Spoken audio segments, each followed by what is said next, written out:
kasipagan. O, diba? Pagkatapos kong I just got home from medical kasi guys, nag-medical na ako because I'm going back to work. So, yeah, nag-medical na ako. Kakape muna ako. I did not expect my diagnosis. I just focused on... Kakape muna ako and papahinga kasi maglilinis ako ng buong bahay kasi starting tomorrow, starting na ng ating job. So, bukas kukuha ako ng NBI. Tapos, renew ako ng NBI. Pagkatapos ko mag-renew ng NBI, pupunta kami sa site kasi magmi-meet up kami ng mga mga katrabaho and magpapakilala, ganon. So, meet up kami tomorrow, tapos 16th is our first day of work talaga. So, today, I just finished my nails, nagpaayos tayo ng nails, nagpagupit ako, hindi pa ako nagpa-ribbon kaya wala pa tayong panggastos para sa ribbon, pero sooner or later, ayan, pag sweldo natin, magpapa-ribbon tayo, and as all you know guys, alam ko sa mga hindi nakakakilala sa akin or sa mga nakakakilala sa akin, na meron akong computer set sa bahay for the virtual assistant job, but unfortunately we are not fortunate to have that job as of the moment, but still I'm still looking for a virtual assistant job, and so far so good. I'm learning. But as of the moment kasi sobrang demanding ng call center job nowadays, especially now kasi seasonal, kailangan nila ng mga trabahante talaga on-site. So I'm applying kasi gusto ko talagang magkaroon ng regular na sahod ba. Kaya kailangan ko talaga kasi ang dami ko talagang dapat ma-accomplish this year, and yung kung asawa ko lang ang aasahan ko, mahihirapan siya. So kailangan talaga magtulungan kami mag-asawa. Since wala na si baby dito sa bahay, what I would do is I work, I get a job, and starting to work na para makatulong sa asawa ko, and by that time probably matapos yung mga bayaran namin and etc. By the way guys, may computer set ako, as all you know, kung naka-add kayo sa akin sa Facebook, probably alam nyo na kung anong ginagawa ko. Nag-a-apply ako pero habang nag-a-apply ako, I want to focus myself on yung sa trabaho na sasahuran ako talaga, kasi being a virtual assistant is not easy. You need to learn a lot of things, you need to have experience, you need to have a goal, focus, kailangan yung stability mo, kailangan physically fit ka,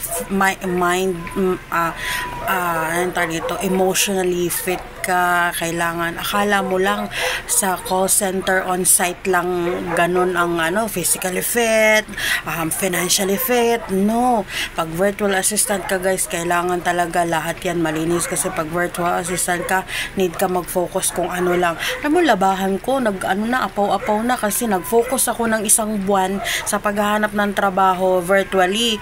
Thank God, nakahanap naman ako ng trabaho as a cold caller, pero hindi siya sapat kasi commission based lang. If hindi ka makabenta or hindi ka makakuha ng appointment by that time, hindi ka kikita kasi commission based lang. And kung maghahanap ka naman ng hourly pay, yung like $3 per hour, ang hirap din kasi ang daming kompetensya. So ganun talaga ang life. Oo, kailangan mo talaga, marami kang learnings, marami kang dapat matutunan, marami kang dapat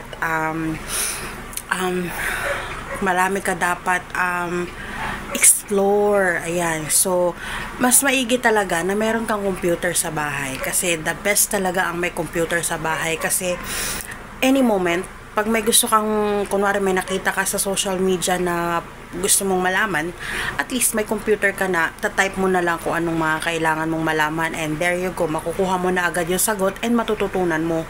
And ayun ang naman, so gusto kong magsisi na kumuha ako ng computer, pero no, hindi ako magsisisi kasi ang laking tulong ng computer sa akin in terms of learning. Talagang super, ang dami ko talagang natututunan. So yun guys, bukas today I'm going to end this muna kasi hindi na siguro ako, kasi maglilinis pa ako ng bahay kasi gusto ko malinis ang bahay bago ako mag-start ng work, kasi ang mangyayari na lang sa akin yan, pag nag-work na ako, papasok ako ng gabi, uuwi ako ng umaga, matutulog. So, anong magagawa natin sa bahay? Wala. Kaya, ang gagawin ko, maglilinis na ako ngayon habang hindi pa ako nag-start mag-work. Then, after that, 1 week na ulit ang sunod na linis natin. Kasi, 1 week ang day off. Sa day off na, maglinis ulit. Kaya, ganon.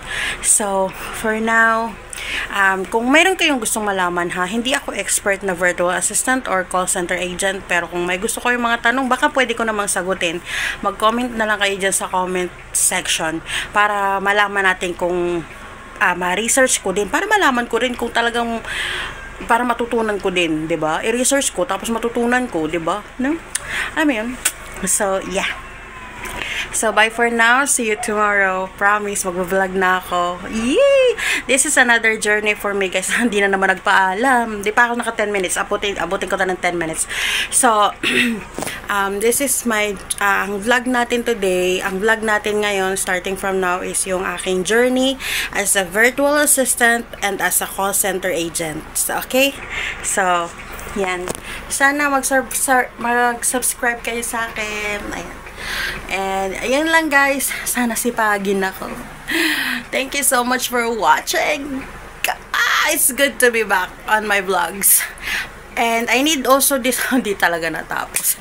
Kailangan ko palang ituloy-tuloy itong pag-vlog ko kasi needed din ito para sa portfolio ng aking pag nag-virtual assistant ka, kailangan mo ng portfolio pag mag-content creator ang iyong niche. So, pag content creator ang iyong niche, kailangan mo ng mayroon kang kasi kailangan mo matuto mag-edit, kailangan mo ipakita na nag-e-edit ka, kailangan mo ganun, content creator. Ayan. So, yun lang guys. Bye-bye na, bukas na lang ulit. Bye!